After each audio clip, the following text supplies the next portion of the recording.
What we're gonna do is take the pillow cover and put it in all the way like that and hold it, you know, like that. You see, so it's like a filter where the CO2 or carbon dioxide is supposed to come from.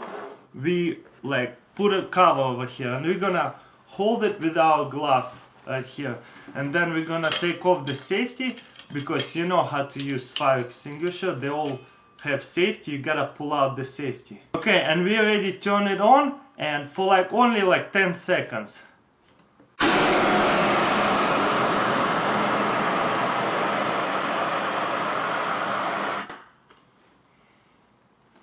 Okay, we're gonna open it. It's actually really cold, even in the glove, you know? And let's see what's gonna happen. We can put this away. And let's see what's gonna happen. Look how much dry ice we got for holding there for only like what, 10 seconds. Look, pieces of dry ice. Look how big the pieces of dry ice. I got here warm water. I'm gonna drop it in here, this block, and let's see what happens. And you see it's producing smoke. You see how cool is that? So you make sure that if you do that, you use the hot water. Let's just drop the whole thing.